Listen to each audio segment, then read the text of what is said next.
জয় রাধেশ্যাম। অজ্ঞানতিমিরান্ধস্য জ্ঞানাঞ্জন শলাকায় চক্ষুরুন্মিলিতং যেন তস্मै শ্রী গুরবে নমঃ। ওম নমো ভগবতে বাসুদেবায়। ওম নমো ভগবতে বাসুদেবায়। ওম নমো ভগবতে বাসুদেবায়।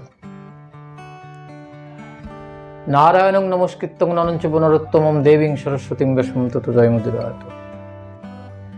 তো ভক্তগণ এবং আমার বন্ধুরা, আজকে আমরা রাস পূর্ণিমার এই শুভ লগ্নে আমরা আবার মিলিত হলাম।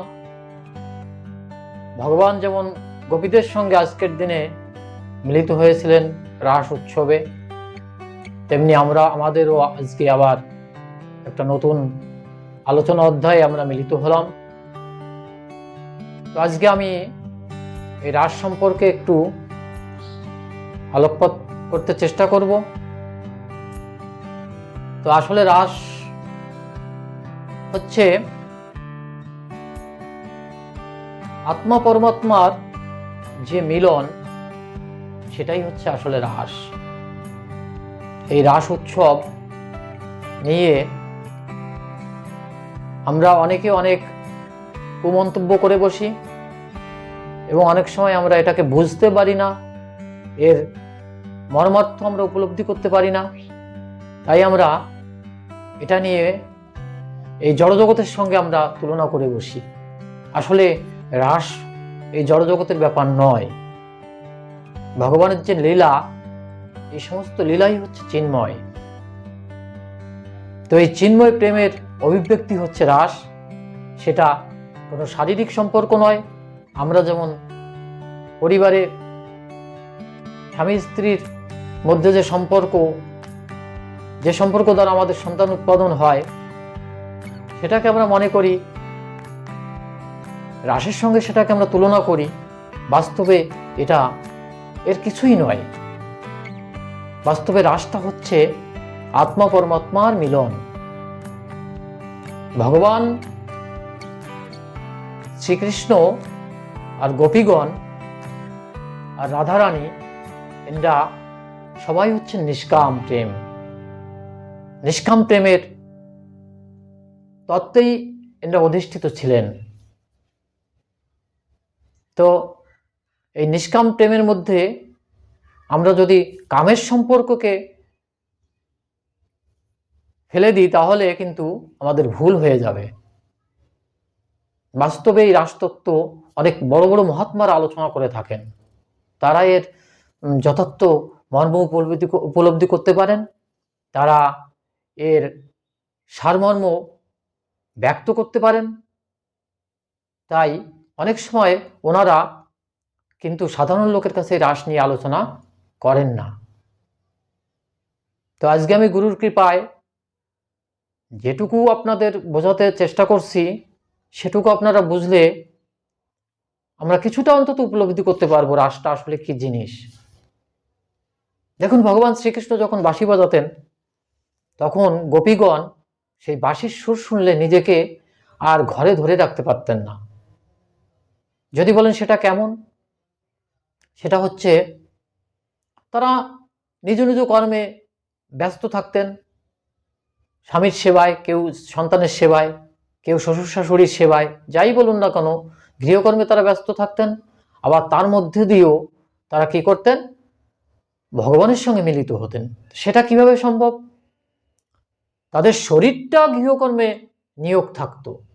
এমন নয় যে তারা গৃহকর্ম ছেড়ে, স্বামীর পরিচর্যা ছেড়ে বা সংসারের কর্ম ছেড়ে তারা ভগবানের সঙ্গে শুধু রাস করতো, বা ভগবানের সঙ্গে ভগবানের বাঁশি বাজালেই ভগবানের কাছে চলে যেত ভগবানকে দেখার জন্য, ভগবানের সঙ্গে মিলনের জন্য।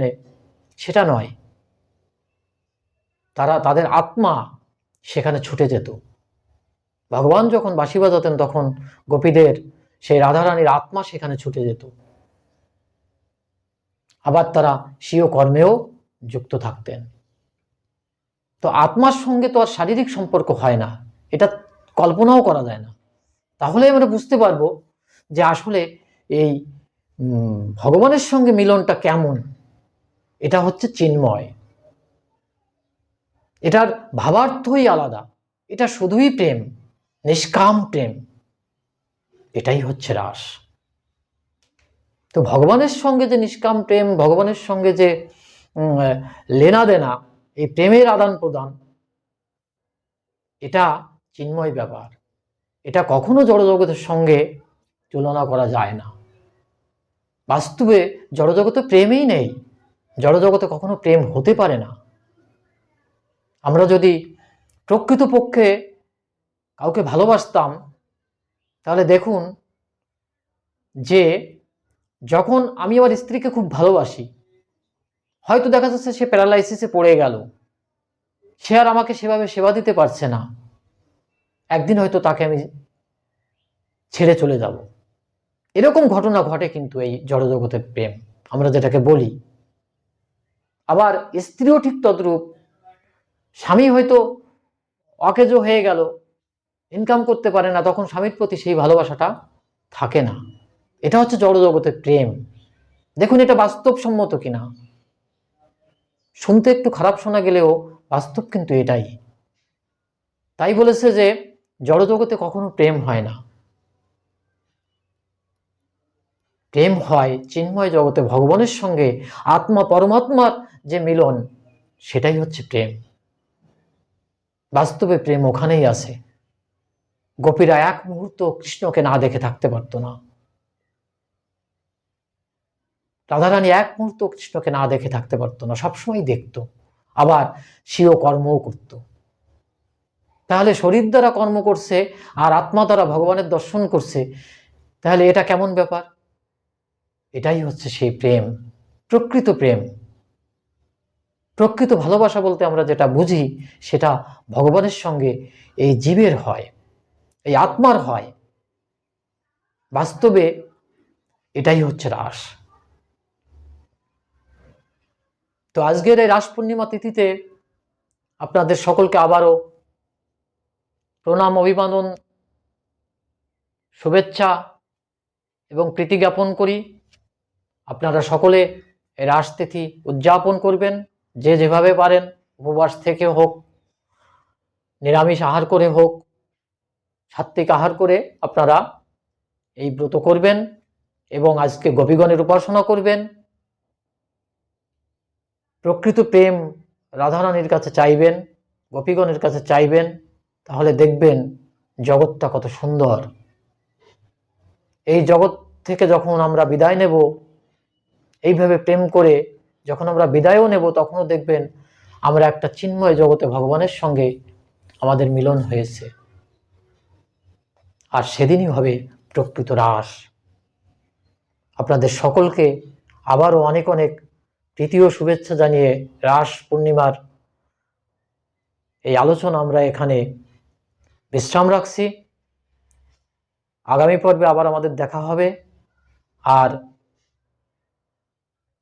আমার এই চ্যানেলটি আপনারা লাইক, কমেন্ট, শেয়ার করবেন, সাবস্ক্রাইব করে বেল আইকনে গিয়ে অল প্রেস করবেন এবং সাথে যুক্ত থাকবেন।